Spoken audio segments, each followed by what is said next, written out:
This is the biggest injury report of any game that we're going to look at because you got a lot of guys that play here. For the Saints, you got Jameis Winston dealing with a back injury, Alvin Kamara dealing with a rib injury. You got Mark Ingram dealing with an ankle injury. I like what they did on the graphic here. Just Mostly everyone. The Bucs, we're getting some good news again. Their practice reports are coming in. Todd Bowles meeting with the media. So Leonard Fournette back at practice. Chris Godwin has been ruled out already.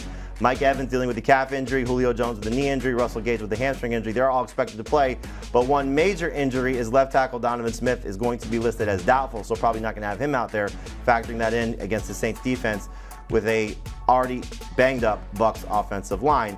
And the sit suggestion here is Tom Brady, which we'll talk about in a second. The DFS play is Alvin Kamara, which is interesting knowing that he's not 100%. And then you got Jarvis Landry as the prop here, over 48.5 receiving yards, again on Caesar Sportsbook. That's minus 119. So Dave, let's start with Brady because Adam just brought this up. You know, even the decision or the thought process of potentially playing Carson Wentz over Tom Brady would probably sound ludicrous to a lot of people, but he's not ranked as a starter for any of us. And that's telling, knowing that he's still one of the best fantasy quarterbacks, even at 45 years old, coming off a down game last week against Dallas. Adam won't do what I'll do. I'll start Carson Wentz ahead of Tom Brady. And I understand what the risks involved are, but I think Washington's an offense that wants to throw the football a lot. I just think that that's the way they're built right now. They don't have a guy that can give them that consistent rushing presence. I mean, Tampa wants to throw the ball too. They do, but in this game, if those receivers are hurt, I think they've got to lean on the running back. The only guy's missing is They're Godwin. playing, they're not at 100%, and I'm really skittish on that offensive line with Donovan Smith doubtful for the game. This is a Saints defense that got to Tom Brady at least 3 times in every game he's played against them since he's been in Tampa Bay. So now if that offensive line's weaker, that defense is going to collapse on him, and Brady could fold a little bit. I'm worried that his numbers won't be that good, kind of like the under on his touchdowns as far as player props go.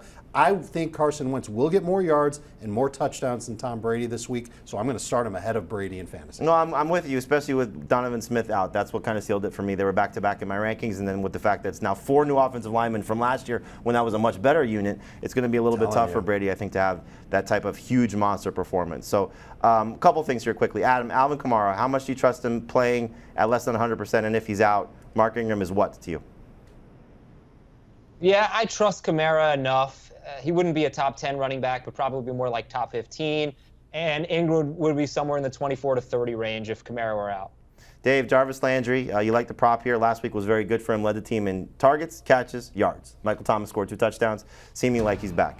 Is Jarvis Landry somebody that fantasy managers can trust in redraft leagues? I think he is as a flex, especially in PPR. He had 3 deep ball targets. That's incredible for a guy who's been known as a short area target over the course of his career. It's very obvious that Jameis Winston has some chemistry going with Jarvis Landry, 2 guys that have been around the league a long time, and maybe Jarvis is going to be the guy that Winston leans on a little bit more compared to Chris Olave, and Olave was drafted ahead of Jarvis Landry. So I think if Landry is still somehow on your waiver wire, especially in PPR, go pick him up as a top 30 receiver for me this week. All right, hopefully he stays involved in a game that, we keep on talking about how good the Saints defense is. Everybody seems overlooked. The Bucs defense is pretty good too, so it might not just be easy sledding for this Saints offense. Again, we hope to get the practice report before the end of the show to find out what's happening with Jameis Winston and mostly Alvin Kamara.